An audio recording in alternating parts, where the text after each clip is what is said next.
Hi people, how y'all doing?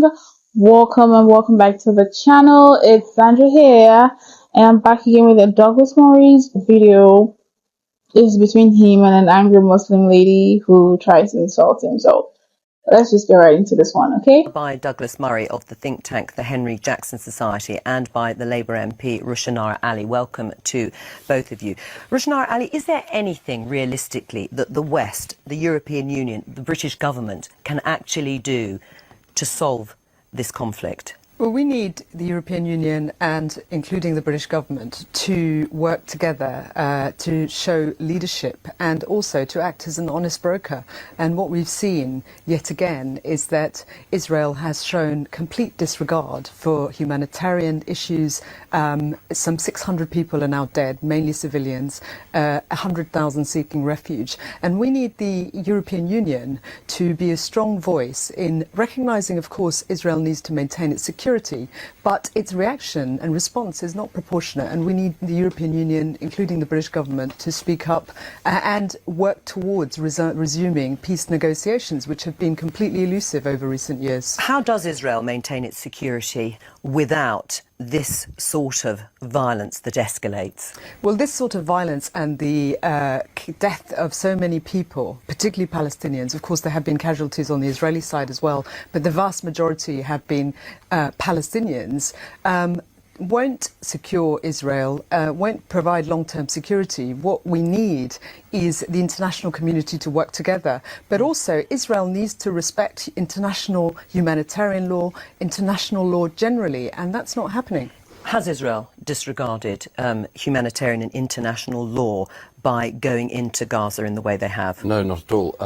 Apart from anything else, the very muted response, and indeed in many cases a very encouraging response for Israel from the international community, is, I think, testament to the fact that it is playing not just by the rules, but by the most stringent rules imaginable. The reason why the casualties exist in the Gaza is obviously because Israel is trying as an operational objective to stop Hamas and other jihadist groups from firing rockets into Israel. In order to do that, Israel is carrying out a very, very targeted campaign. Now, it is inevitable in that civilians are going to be killed as well. And one of the reasons why that is happening, excuse me if I just finish, one of the reasons why it's targeted, because they are trying to get the launch pads for that the rockets are coming from. Now, one of the reasons why there is a problem from this, of course, is that Hamas has, and incidentally CNN has the tape of this, among others, has been encouraging the people of Gaza to, quote, protect the houses of Hamas commanders, to actually congregate around areas which the Israelis have dropped leaflets and texted civilians to say this area is going to be hit. Hamas has actually tried to maximize the casualties. So that's the first point.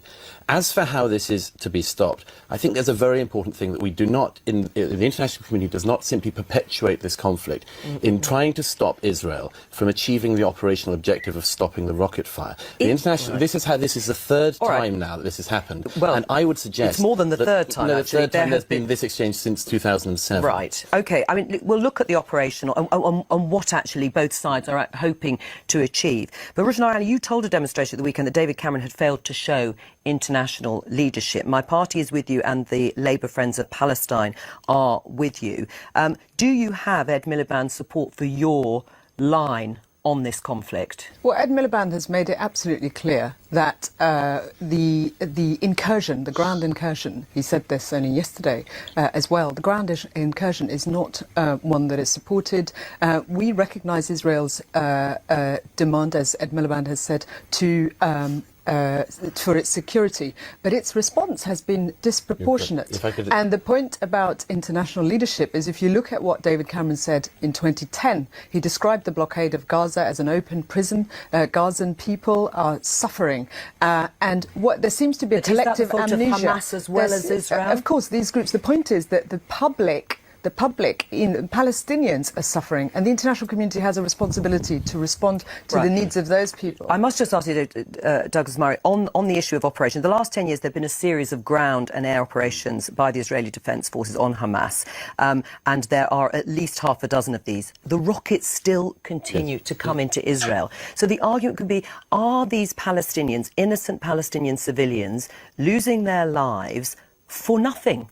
the Israelis are not achieving their aims. The rockets continue from Hamas, and, all right, you are saying that they hide their munitions, their rockets and militant leaders in civilian buildings. But in the end, the Israelis have not stopped the rockets coming in, and more Palestinians have died. I mean, anyone interested in bringing peace to the region has to bear in mind the very serious learning curve that Israelis went through when, after the withdrawal from Gaza in 2005, they got not peace from Gaza, but rocket fire, thousands and thousands of rockets. So what they've been trying to do since is to stop the rocket fire. And as I say, since 2007, Hamas did a coup, a military coup in the Gaza and killed their fellow Palestinians from Fatah and other parties. The Israelis have, on 3 major occasions now, gone in. Now, the problem with this is that the international community tends to allow Israel some weeks in order to achieve the operational objective. They're going to lose international support, exactly. aren't they, now, Israel? The crucial thing, just to add on this, is it is very important that Israel is allowed to win at some point. The international community is quite good at prolonging the conflict precisely by not allowing Israel to achieve its operational objective. What does a win look like in this case? I mean, can there ever be a military solution to this problem of particularly Gaza and Israel rather than the West Bank and Israel? It's a platitude, but it happens to be true here. There are going to be no winners here, whatever the outcome. I think that, if I can speak personally, my heart is rather with what Roshanara says. However, I have 2 caveats.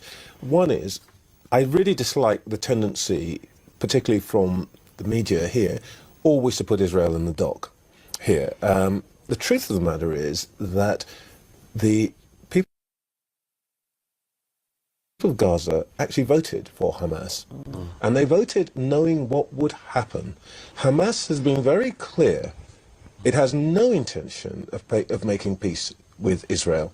So actually, this is a horrible, cruel thing to say.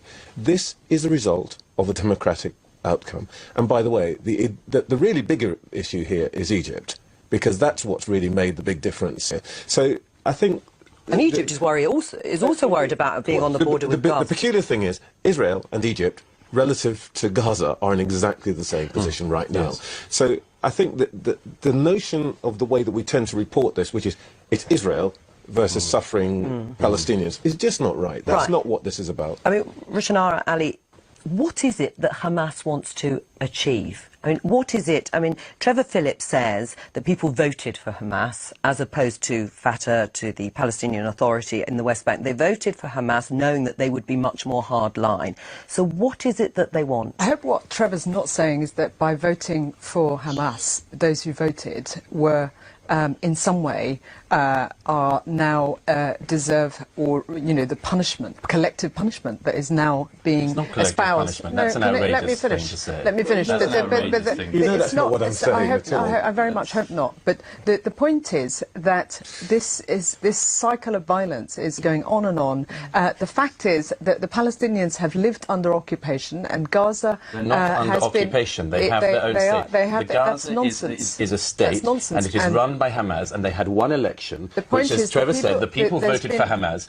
Hamas then killed the opposition, and they've never had an election since. But they could have a state. If they wanted a state, they could have a state. Let Roshanara finish her point. You're saying that they are living under occupation. There seems to be a bit of amnesia here about the history of what's happening in that region, and the fact that Palestinians don't have a state. They have, lived under occupation. They've lived under attack, and what we need is rapidly, in order to secure peace, which is rapidly eluding this region. We need the international community. We need leaders in America and European Union to work together to resume negotiations and to first of all bring an end to this conflict. Well, and the end of the conflict will be fastest brought about by Hamas being thrown out of the West Bank by the Palestinians of the West Bank, or by any other force available. We've got to remember this: the two-state solution, such as it is, and it's a dream, but it's still a possible dream. If you talk about the West Bank, do the Israelis genuinely believe in that? Yes, I think they do. With the West Bank, the thing that is a problem and is an irreconcilable problem at the moment is what you do with Hamas, which wants to annihilate the Jewish state and does not want peace. That is a problem. The real problem here is the agenda is now being controlled by people who don't want peace,